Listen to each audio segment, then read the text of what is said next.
సుప్రీంకోర్టులో దాఖలైన పిల్పై నేడు మరోసారి విచారణ జరగనుంది.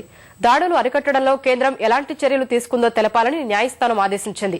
ఈ నేపథ్యంలో కేంద్ర హోంశాఖ నివేదిక కీలకం కానుంది. మరోవైపు ఈ విషయంలో ఏం తీర్పు వెలువడనుందోనని యాసిడ్ దాడి బాధితులు ఆసక్తిగా ఎదురుచూస్తున్నారు. యాసిడ్ దాడిలో దారుణంగా గాయపడి సామాన్య జీవితానికి దూరమైన ఎంతో మంది అబలాల జీవితంలో మాయని మచ్చ ఏర్పరిచిన దురాగతాలపై లక్ష్మి పోరాడుతోంది. మార్కెట్లో యాసిడ్ ని పూర్తిగా నిషేధించే వరకు తన పోరాటం కొనసాగిస్తానంటోంది. సోమవారం కేంద్ర హోంమంత్రి సుశీల్ కుమార్ షిండేను కలిసి వినతి పత్రాన్ని సమర్పించిన ఆమె యాసిడ్ దాడులు అరికట్టేందుకు ప్రభుత్వం చట్టం చేస్తుందని విశ్వసిస్తోంది. पहली चीज़ तो यही चाहती हूँ कि कभी भी ऐसा कोई केस हो तो उसको सख्त से सख्त सज़ा दी जाए। ये 10 साल की सज़ा जो उन्होंने निकाली है वो भी कम है, वो ज़्यादा नहीं है।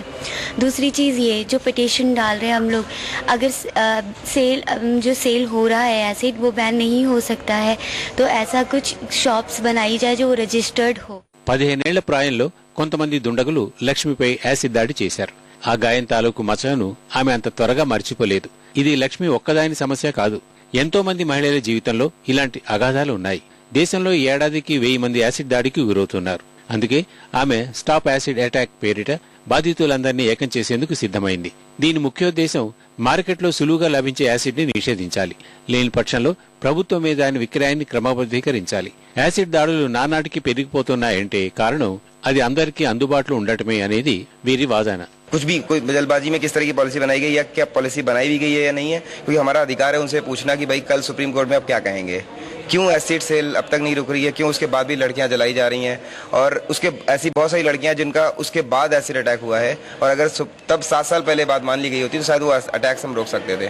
మే 2న ముంబైలో గరీబ్ రథ్ ఎక్స్ప్రెస్ రైలు నుంచి ప్రీతి రాఠీ అనే యువతి దిగుతుండగా గుర్తు తెలియని వ్యక్తి వచ్చి ఆమెపై యాసిడ్ దాడి చేయడంతో తీవ్ర గాయాల పాలై మరణించింది. ఆమె కుటుంబ సభ్యులు దీనిపై సిబిఐ విచారణ జరపాలని కోరారు. కానీ అది ఇంతవరకు కార్యరూపం దాల్చలేదు. मैं चाहता हूं कि इसकी सीबीआई जांच हो और निष्पक्ष जांच होकर के उस कल्पित को पकड़ा जाए, दोषी को सजा हो. లక్ష్మి వేసిన వ్యాజ్యం పరిశీలనకు రావడంతో ప్రభుత్వం ఎలాంటి నిర్ణయం తీసుకుంటుందో అని యాసిడ్ దాడి బాధితులు ఆసక్తిగా ఎదురు చూస్తున్నారు. ఆమె చేసిన అభ్యర్థనకు 8 ఏళ్లు దాటాయి కూడా. ఇన్నేళ్ల కాలంలో దాడులు తగ్గలేదు సరికదా, ఆ సంఖ్య పెరిగింది.